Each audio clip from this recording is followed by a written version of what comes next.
গোটা শরীর জুড়েই দুনিয়া দুনিয়া দুনিয়া। ফাওয়াল্লাহিল ফাকরা আখশা আলাইকুম, আমি এই ভয় করি না তোমরা দারিদ্রতায় পড়বে, ওয়ালাকিন আখশা আলাইকুম, আমি ভয় করি আনতুবসাতা আলাইকুমুদ দুনিয়া কামা বুসিতাত আলা মান কানা ক্বাবলাকুম, তোমাদের উপর দুনিয়া বিস্তার করবে, যেখানে যাও দুনিয়া, যেখানে যাও দুনিয়া, দুনিয়া দুনিয়া তোমাদেরকে বিস্তার করবে যেইভাবে তোমাদের পূর্বপুরুষদেরকে বিস্তার করেছিল। ফাতানাফাসুহা কামা তানাফাসুহা, তোমাদেরকে আকৃষ্ট করবে যেভাবে তারা আকৃষ্ট হয়েছিল। অতুহলিকাকুম কামা হালাকতাহুম, তোমরা হালাক হবাই দুনিয়ার পিছনে দৌড়িয়া, যেভাবে তোমাদের পূর্বপুরুষরা দুনিয়ার পিছনে দৌড়িয়া তাদের জীবনকে শেষ করেছে। দুনিয়া ছাড়া কিছু নাই, সব দুনিয়া। মুসল্লি নাই, লক্ষ লক্ষ টাকা দুনিয়ার জন্য ব্যবস্থা হয়, দিন ইসলামের কথা আসলেই মনে হয় আসমান ভাঙ্গে পড়ছে, ঠিক না ভাই? ঠিক।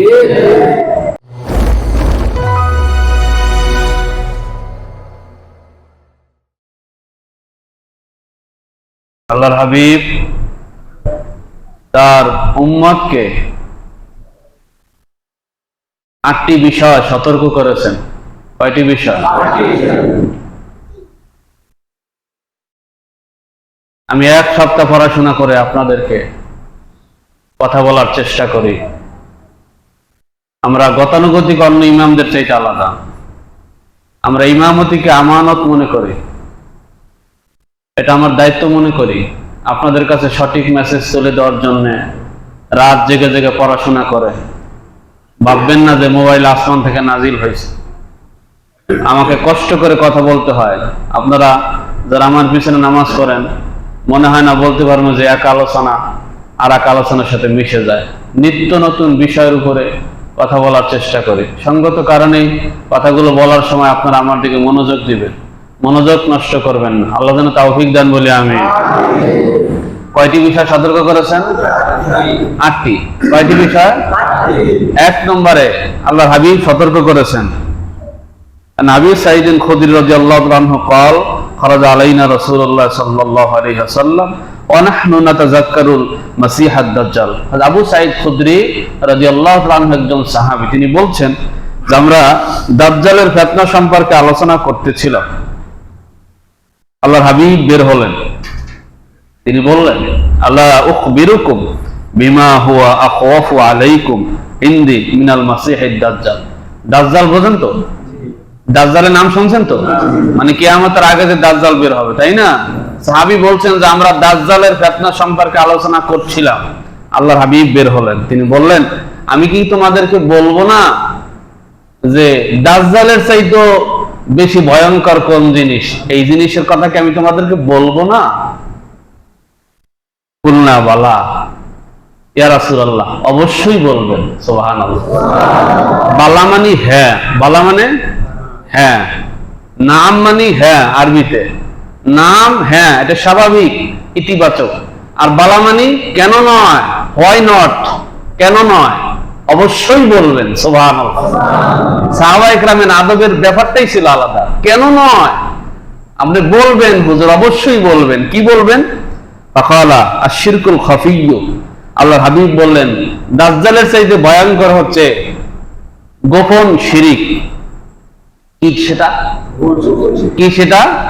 গোপন শিরিক। কাকে বলে? ইয়াকুমার রাজুলু ইউসাল্লি ফায়ুযায়্যানু সালাতুহু লিমা ইয়ারা মিন নাযারি রাজুলিন। আল্লাহর হাবিব বলেন কোন ব্যক্তি যখন নামাজে দাঁড়ায় তখন সে একা নামাজ পড়া শুরু করলে খুব দ্রুত পড়ে।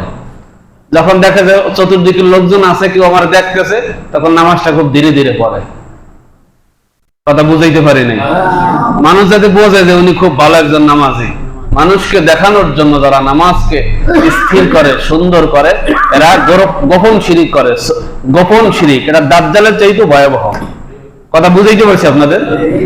তাহলে নামাজ স্থির ভাবে পড়বো, সুন্দর ভাবে পড়বো, এটা সব সময় না এক সময়? আল্লাহকে দেখানোর জন্য না মানুষকে দেখানোর জন্য? খবরদার, নামাজ পড়ার দরকার নেই। দরকার হইলে নফল নামাজ পড়তেছি, পড়লাম না, কিন্তু লোকে আমার ভালো বলবে আমি খুব স্থির নামাজ পড়তেছি, এটা যেন না হয়। খবরদার, এটা দাজ্জালের চাইতে ভয়াবহ। লোক দেখানো নামাজ এটা করা যাবে না। আল্লাহ তাআলা বলেন ফাওয়াইলুল লিল মুসাল্লিন, সেই সব নামাজীদের জন্য দুর্ভোগ। কারা? আল্লাযীনা হুম আন সালাতিহিম সাহুন, যারা তাদের নামাজে গাফেল। নামাজে কি গাফেল? মুফাসসিররা দুটি অর্থ করেছেন। এক, যারা ওয়াক্তের খবর রাখে না, ফজর পরে জোহরে, জোহর পরে আসরে, আসর পরে মাগরিবে, এরকম কিছু নামাজি আছে না নাই? নামাজ ছাড়ে না, মাগার ওয়াক্তের তার কোনো খবর নাই। পুরা আযান যখন হয়, জামাতে খাড়ায় যায়, তখন সে কেবল সিগারেট ধরাইছে, ওইটা পুরা টান দিয়ে আসমানের দিকে ধোঁয়া ছাইরা দেখবে যে ধোঁয়া যায় কদ্দুর, ঠিক না বেঠিক? ওইটা আস্তে আস্তে জামাত শেষ। সেদিন একজন অভিযোগ করতেছিল যে আমি জামাত পাইলাম না। কিসের আপনি জামাত পাইলেন না? একামাত হলো, আপনি দাঁড়িয়েছিলেন কেন? একামাত হতে 1-1.5 ঘন্টা সময়, এই 1-1.5 মিনিট সময় তো কমপক্ষে লাগে। ইমামের কেরাত করতে কমপক্ষে 2 মিনিট সময় লাগে, আপনি কই ছিলেন? 3.5 মিনিট 4 মিনিট আপনি মসজিদের পাশে দাঁড়াইছিলেন কেন? তো নামাজে গাফিল, এটা প্রধান অর্থ। নামাজের ওয়াক্তের ব্যাপারে তার কোনো খবর নাই। 2 নম্বরে, নামাজ কয় রাকাত পড়ে, 4 রাকাত না 8 রাকাত হয়ে গেল, কোনো খবর নাই, ঠিক না বেঠিক? নামাজে মানে গাফিল। প্রায় নামাজে যাদের ভুল হয়, বুঝতে হবে তাদের মনোযোগ নষ্ট হয়। মনোযোগ যাদের নামাজে থাকে না, তাদের নামাজে কি হয়? ভুল হয়। এই সব নামাজীদের জন্য দুর্ভোগ, ভয়ঙ্কর। আল্লাযীনা হুম ইউরাউন, আর যারা মানুষকে দেখানোর জন্য নামাজ পড়ে, মানুষকে দেখানোর জন্য নামাজ পড়ে, এটা খুবই খারাপ। তারা ধ্বংস হবে। যেসব নামাজীরা মানুষকে দেখানোর জন্য কি করে? নামাজ পড়ে। মুনাফিকদের অনেকগুলো খাসলাত আল্লাহ তাআলা বলেছেন, তার মধ্যে একটি বলেছেন ইন্নাল মুনাফিকিনা ইখাদিউনাল্লাহ ওয়া খাদিউহুম। মুনাফিকরা মনে করে যে আমরা আল্লাহকে ধোঁকা দেই, আসলে তারা নিজেদেরকেই নিজেরা ধোঁকা দেয়। কি? ওয়াইযা কামু ইলা সালাতি কামু কুসালা, আর তারা যখন নামাজে দাঁড়ায় তখন খুব অলস ভাবে নামাজে দাঁড়ায়, মানে জীবন যায় আর আসে, যায় আর, কথা বলেন, নামাজ পড়ে অলসতার সাথে, মানে এক জায়গায় একদম শক্তি নাই, শেষ। পিঁপড়া কামড় দিল নামাজের সুতায়, ঠিক না ভাই? ঠিক কথা কন না কেন? কত খারাপ হয়ে গেছে মানুষ। আল্লাহকে একটু সেজদা দিতে আসে, তাও একটু তাওকাত নিয়ে, শক্তি নিয়ে 2 রাকাত নামাজ মানুষ ইতমিনার সাথে পড়তে পারে। কি কপাল আমাদের খারাপ হয়ে গেছে। তো তারা অলস ভাবে নামাজ পড়ে। আর কি? ইউরাউনান নাস, আর তারা মানুষকে দেখানোর জন্য নামাজ পড়ে। ওয়ালা ইয়াযকুরুনাল্লাহা ইল্লা কলিলা, তারা আল্লাহকে খুব কমই স্মরণ করে। এজন্য মুনাফিকরা মানুষকে দেখানোর জন্য নামাজ পড়ে, আর মুমিনরা কাকে দেখানোর জন্য নামাজ পড়ে? আল্লাহকে। নামাজে অলসতা করা যাবে না। কেউ আমাকে ভালো নামাজি বলবে, এই জন্য নামাজকে সুন্দর করা যাবে না। নামাজকে স্থায়ী ভাবে সব সময় সুন্দর করতে হবে। আল্লাহ যেন তৌফিক দেন বলে আমিন। লোক দেখান ইবাদত খুব ভয়ঙ্কর। হাদিসটা লম্বা, তরজমা বললে আমার সময় শেষ হয়ে যাবে, মানে ইবারত বললে। তরজমা শুনাই আপনাদেরকে। 3 ব্যক্তি হাসরের ময়দানে, যাদেরকে দিয়ে আল্লাহ তাআলা জাহান্নামকে উদ্বোধন করবেন। কয় ব্যক্তি বলেন? প্রথম নম্বরে আল্লাহ ডাকবেন একজন আলেমকে। আলেমকে জিজ্ঞাসা করবেন যে তুমি কি করছো? তোমার আমি এলেম দিছিলাম, আমল করছো? হ্যাঁ আল্লাহ, আমি রাত দিন আমল করছি, কোরআন শরীফ তেলাওয়াত করছি রাত দিন। আল্লাহ বলবেন না, তুমি মিথ্যা বলছো। ফেরেশতারা তাই বলবে। তুমি এই জন্য আলেম হয়েছো যে মানুষ বলবে তুমি বড় হুজুর, ঠিক না বেঠিক? এই আলেমকে দিয়ে জাহান্নাম উদ্বোধন হবে, যে মানুষকে খুশি করার জন্য যত আমল করেছে তাকে দিয়ে জাহান্নাম কি হবে? উদ্বোধন হবে। 2 নম্বর আল্লাহ ডাকবেন মালওয়ালা। তুমি কি করছো? তোমার তো অনেক সম্পদের মালিক বানাইছে। সে বলবে যে আমি তো আমার আত্মীয় স্বজনের সাথে ভালো ব্যবহার করছি, দান সদকা করছি। তো আল্লাহ বলবেন তুমি মিথ্যা বলছো। ফেরেশতারাও তাই বলবে। তুমি এই জন্য দান করছো যে লোকেরা তোমার দানবীর বলবে। লোকেরা কি বলবে? যে সমাজে তুমি দানবীর, এই জন্য দান করছো। 3 নম্বর আল্লাহ ডাকবেন মুজাহিদকে। তুমি কি করছো? আমি তোমার রাস্তায় জিহাদ করতে করতে শহীদ হয়ে গেছে। আল্লাহ বলবেন তুমি মিথ্যা বলছো। ফেরেশতারাও তাই বলবে তুমি মিথ্যা বলছো। তুমি চেয়েছো যে লোকেরা তোমার বীর মুজাহিদ মনে করবে, এই জন্য তুমি যুদ্ধের ময়দানে গেছো।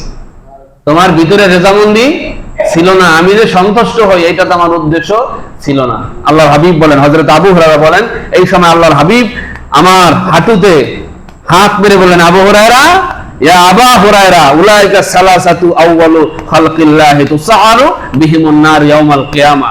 হাসরের ময়দানে এই তিন ব্যক্তিকে দিয়া আল্লাহ তাআলা জাহান্নাম উদ্বোধন করবেন। নাউযুবিল্লাহ। প্রথমে কার নাম বললাম?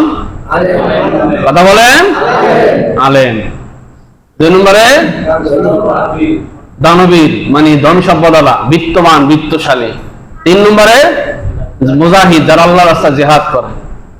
এত ধন সম্পদ দান করে আল্লাহর রাস্তায় শহীদ হয়ে বিশাল ইলমের অধিকারী হয়েও মানুষ জাহান্নামে যাবে কেন? সে লোক দেখানো কাজ করত, লোক দেখানো কাজ করত। আল্লাহ আমাদেরকে এর থেকে হেফাজত করুক বলে আমিন। দুই নম্বরে আল্লাহর হাবিব সতর্ক করেছেন সমকামিতা, নারী পুরুষের বৈধ সম্পর্ক আল্লাহ দিয়েছেন, এটা প্রাকৃতিক নিয়ম। এর বিপরীত হযরতে লূত আলাইহিস সালাম, ইব্রাহিম আলাইহিস সালামের ভাতিজা, তার উম্মতেরা পুরুষে পুরুষে ব্যভিচার করত। এখানে অনেক ছোট ছেলেরা আছে, মুরব্বীরা বুঝতেছেন কথা, ব্যভিচার করত। সেই ব্যভিচার এত জঘন্য ছিল, নিকৃষ্ট ছিল। আল্লাহ তাদেরকে সতর্ক করেছেন, কিন্তু তারা সতর্ক শোনে নাই। যখন তাদের উপরে গজব আসে, আল্লাহ তাআলা জমিনটাকে প্রথমে জিবরাইল আইসা ফাতামাসনা আয়ুনাহুম ফাযুকু আযাবি ওয়া নুজুর, পাখা দিয়া এক জাপটা মারলেন, গোটা জাতি কানা হয়ে গেছে। গোটা জাতি কি হয়ে গেছে? কানা হয়ে গেছে। এরপরে ফালাম্মা জাআ আমরুনা জাআলনা আলিয়াহা সাফিলাহা ওয়া আমতারনা আলাইহা হিজারাতাম মিন সিজ্জিল, আল্লাহ তাআলা জমিনটাকে উল্টাই দিলেন তাদের উপরে। জমিন উল্টাই দিলেন আর উপর থেকে রাশি রাশি পাথর নিক্ষেপ করলেন। এক এক পাথরে এক এক কাফেরের নাম লেখা ছিল। মুসাওয়ামাতান ইনদা রাব্বিক। সমকামিতা। আজ এই দেশ স্বাধীন বাংলাদেশে, এই দেশের 90% মুসলমান, 90% মানুষ কি মুসলমান। এই দেশ শাহজালালের পূর্ণভূমি। এদেশের বিমানবন্দরে কার নাম লেখা? কথা বলে না কেন? শাহজালাল ইয়ামিনী আরব থেকে আসছেন, খানজাহান আলী আরব থেকে দেশে আসছেন, ইয়ামেন থেকে আসছেন এই দেশে ইসলাম প্রচার করার জন্য। এই দেশে সমকামিতা প্রমোট করার জন্য এক শ্রেণীর রাম বাম এবং তাদের দোসর মুনাফিকেরা এই ব্যভিচার, যেই ব্যভিচার কারণে আল্লাহ তাআলা একটা জমিনকে উল্টাই দিয়েছেন, সেই ব্যভিচারকে প্রমোট করার জন্য বার চেষ্টা করেছে। ঠিক কিনা? কিন্তু শুধুমাত্র আলেম সমাজ এখনো জীবিত আছে। পাবলিক তাদেরকে যাই বলুক, জীবনের বিনিময় হলেও কোরআন বিরোধী এত নিকৃষ্ট কাজ অন্তত শাহজালালের পূর্ণভূমিতে আলেমরা জীবিত থাকতে হবে না ইনশাআল্লাহ। তিন নম্বরে আল্লাহর হাবিব সতর্ক করেছেন দুনিয়ার মহাব্বত। কি সতর্ক করেছেন? কথা বললেন। দুনিয়ার মহাব্বত কি আমাদের আছে? কি কন? নাই তো, সব আল্লাহওয়ালা। কয় যে গোটা দেহ জুইরা যা আছে সবই কি? সবই কি? মুখে আছে ধর্ম, মুখে আছে ইসলাম, যতটুকু আছে মুখে মুখে আছে। গোটা শরীর জুড়েই দুনিয়া দুনিয়া দুনিয়া। ফাওয়াল্লাহিল ফাকরা আখশা আলাইকুম, আমি এই ভয় করি না তোমরা দারিদ্রতায় পড়বে। ওয়ালাকিন আখশা আলাইকুম, আমি ভয় করি আনতুবসাতা আলাইকুমুদ দুনিয়া কামা বুসিতাত আলা মান কানা ক্বাবলাকুম, তোমাদের উপর দুনিয়া বিস্তার করবে। যেখানে যাও দুনিয়া, যেখানে যাও দুনিয়া, দুনিয়া দুনিয়া তোমাদেরকে বিস্তার করবে যেইভাবে তোমাদের পূর্বপুরুষদেরকে বিস্তার করেছিল। ফাতানাফাসুহা কামা তানাফাসুহা, তোমাদেরকে আকৃষ্ট করবে যেভাবে তারা আকৃষ্ট হয়েছিল। অতুহলিকাকুম কামা হালাকতাহুম, তোমরা হালাক হবাই দুনিয়ার পিছনে দৌড়িয়া, যেভাবে তোমাদের পূর্বপুরুষরা দুনিয়ার পিছনে দৌড়িয়া তাদের জীবনকে শেষ করেছে। দুনিয়া ছাড়া কিছু নাই, সব দুনিয়া। মুসল্লি নাই, লক্ষ লক্ষ টাকা দুনিয়ার জন্য ব্যবস্থা হয়। দিন ইসলামের কথা আসলেই মনে হয় আসমান ভাঙ্গে পড়ছে। ঠিক না ভাই? ঠিক। কষ্টের ভিতরে, গরমের ভিতরে ঘন্টার পর ঘন্টা বসে থাকে মানুষ, এসির ভিতরে, ফ্যানের নিচে 2 রাকাত নামাজ পড়ে এমন দৌড় মারছে মনে হয় যে সচিবালয় থেকে বের হয়েছে, প্রধানমন্ত্রী তার জন্য অপেক্ষা করতেছে। ঠিক না ভাই? ঠিক। কি এমন ব্যস্ত আপনি, এত দৌড় মারলেন কেন? দৌড় তো আমরাও মারি, আমরাও তো নামাজ পড়ে বসে থাকি না, আল্লাহর ঘর থেকে বের হই, একটু আস্তে আস্তে হন না। কি ব্যস্ত, কি কিসের ব্যস্ততা? 5 মিনিট পাওয়াটা সারাই দিয়ে একটু বসেন, তো আরাম করেন। নামাজ কি দ্রুত পড়তেছেন, আপনি যান কোথায়? আপনি পেশার পর্যন্ত ক্লাবে আছেন, রাস্তায় আছেন, এত ব্যস্ততা কিসের আপনার? দুনিয়া দুনিয়া দুনিয়া আমাদেরকে পেয়ে বসেছে। আলহাকুমুত তাকাসুরু হাত্তা যুরতুমুল মাকাবির। এ দুনিয়া থাকবে কতক্ষণ? কবরে না যাওয়া পর্যন্ত। কবরের মাটি আসবে পেটের ভিতরে, তারপরে দুনিয়া বের হয়ে যাবে। ঠিক কিনা বলেন? কিসের কিসের মোহ? যুয়্যিনা লিন-নাসি হুব্বুশ শাহাওয়াতি মিনান নিসা ওয়াল বানিনা ওয়াল কানাতিরিল মুকান্তারাতি মিনাজ যাহাবি ওয়াল ফিদ্দাতি ওয়াল খাইলিল মুসাওয়ামাতি ওয়াল আনআমি ওয়াল হারস।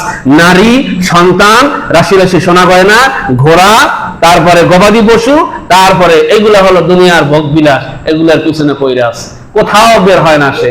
অথচ সে মারা যাবার পরে তার কিছুই কিন্তু বসে থাকবে না, সব চলবে, একাকার হয়ে চলবে, দুনিয়া দুনিয়ার গতিতে চলবে। কারো কারণে দুনিয়া এক মিনিট দাঁড়ায়া থাকে নাই। এদেশের বঙ্গবন্ধু নাই, দুনিয়া আছে নাকি নাই? জিয়াউর রহমান সাহেব শেষ, দুনিয়া আছে নাকি নাই? শেরে বাংলা শেষ, দুনিয়া আছে নাকি নাই? এইভাবে আল্লাহ আল্লাহরাও চলে গেছেন, বড় বড় অলিরা গেছেন, নবীরা গেছেন। দুনিয়া দুনিয়ার গতিতে চলতেছে, চলবে চলবে। ফাম্মা মান তাগা ওয়া আসারাল হায়াতাদ দুনিয়া, তারা সীমা লঙ্ঘন করেছে আর দুনিয়ার জীবনটাকে প্রাধান্য দিয়েছে। ফাইনাল জাহিমা হিয়াল মাওয়া, তাদের ঠিকানা জাহান্নাম। তাদের ঠিকানা কোথায়? জাহান্নাম।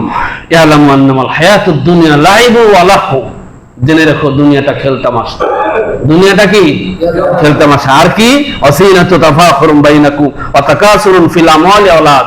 আর দুনিয়ায় কার কয়টা সন্তান আছে, কয়টা লাঠি আছে? 5 সন্তান থাকলে কয় যে আমার 5টা লাঠি আছে। এই 5 সন্তানের লাঠি আর 200 বিঘা 10 বিঘা জমিতে ধান বুনেছি, ধানে বাড়িঘর বইরা যাবে, মোল্লাপাড়া বইরা যাবে। আল্লাহ বলেন এই যে তাকাসুর, এই যে দুনিয়ার প্রাচুর্যের প্রতিযোগিতা, এটা করতে করতে করতে করতে কবর তোমার কাছে চলে আসবে। ঠিক কিনা বলেন?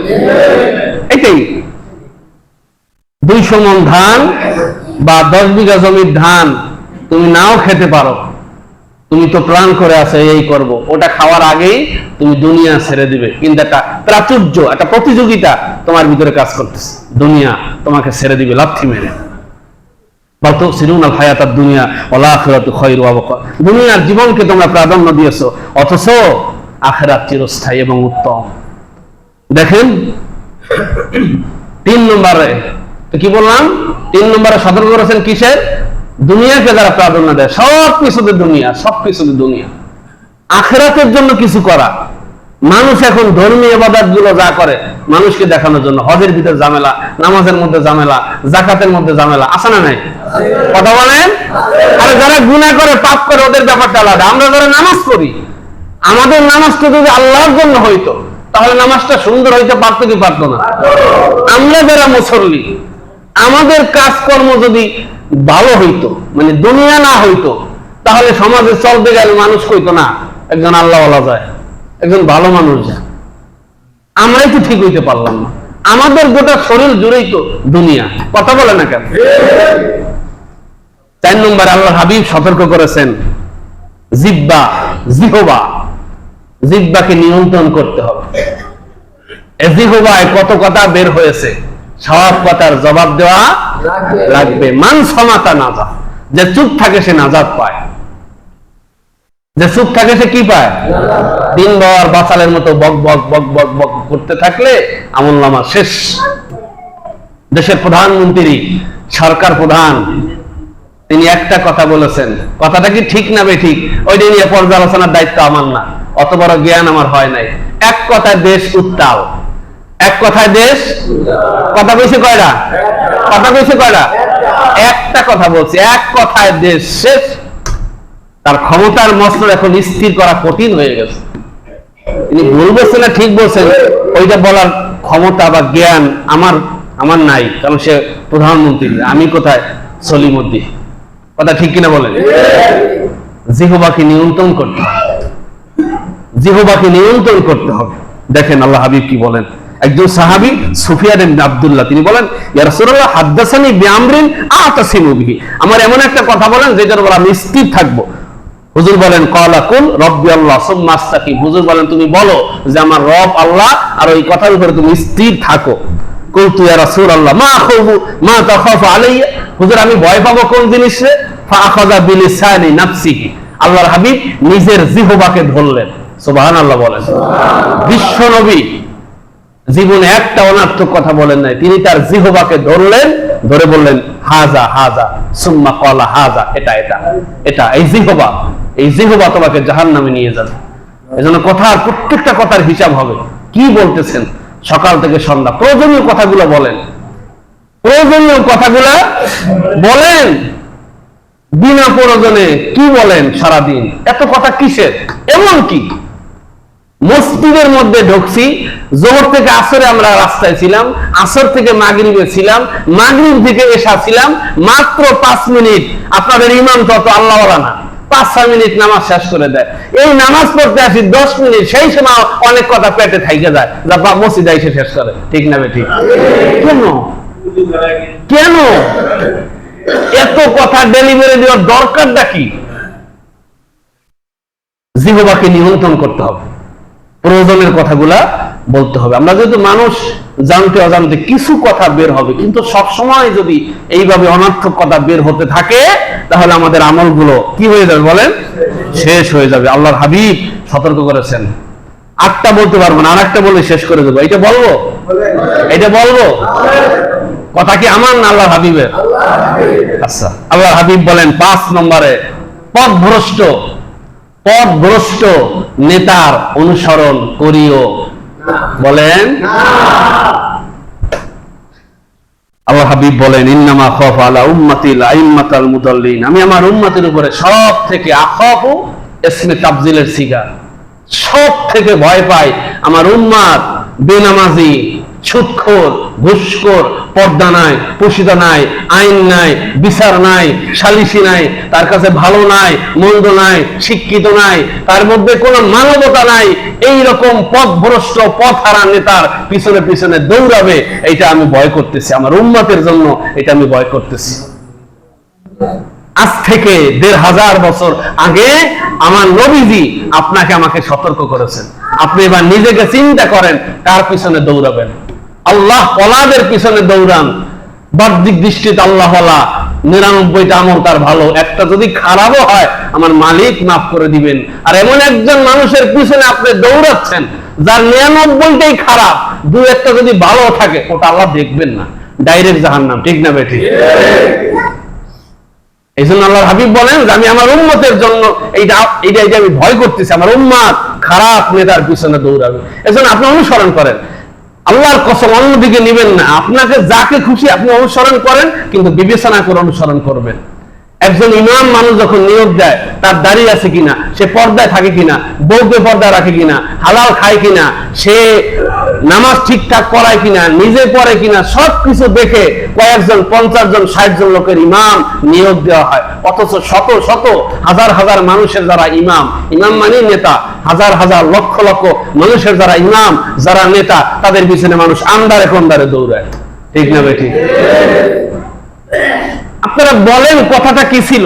কথা তো ছিল আল্লাহ ওয়ালা ভালো মানুষ এই সমাজের দায়িত্ব নেবে, যাদের পিছনে পিছনে আমরা দৌড়াবো তারা আমাদেরকে সঠিক পথে নিয়ে যাবেন। অথচ আমরা দেখা যায় সমাজের সবচাইতে আমানতের খেয়ানাতকারী মানুষগুলোর পিছনে দৌড়াইতেছি। ঠিক কিনা বলেন?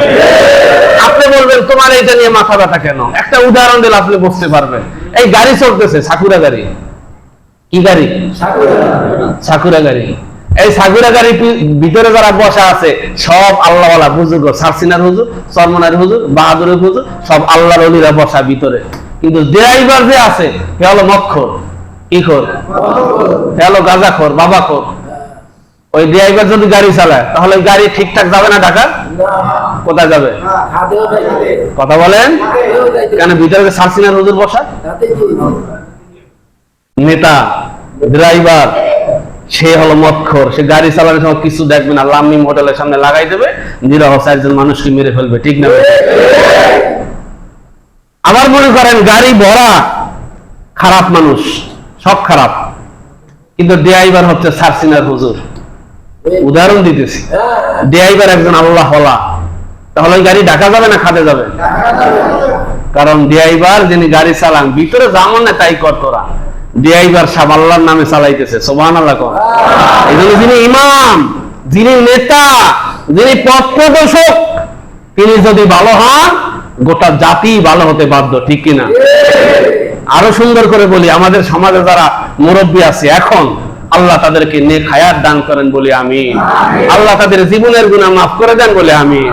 অতীতে যারা মারা গেছেন তাদেরকে আল্লাহ মাফ করে দেন বলি আমিন। 5 জন মুরব্বী আছে আমাদের এই গোষ্ঠীতে, উদাহরণ।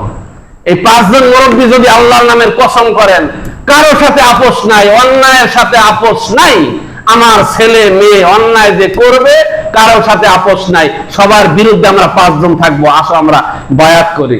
তাহলে দেখা যাবে অধিকাংশ সময় কি অন্যায় করে পার পাবে না, ঠিক না বেটি? এখন যদি এক মুরব্বী কয় একটা আর এক মুরব্বী কয় আর একটা, তাহলে কি হবে? হবে না। এই জন্য আমরা সঠিক ইমামের পিছনে যেন যেতে পারি, বুঝতে পারি। এই হক কথাগুলো আপনাকে বুঝতে হবে। এগুলি সত্য কথা, এগুলা কোনোভাবে বোঝার সুযোগ নাই, এগুলি বাস্তব। আপনার বিবেক থাকলে আপনি বুঝবেন।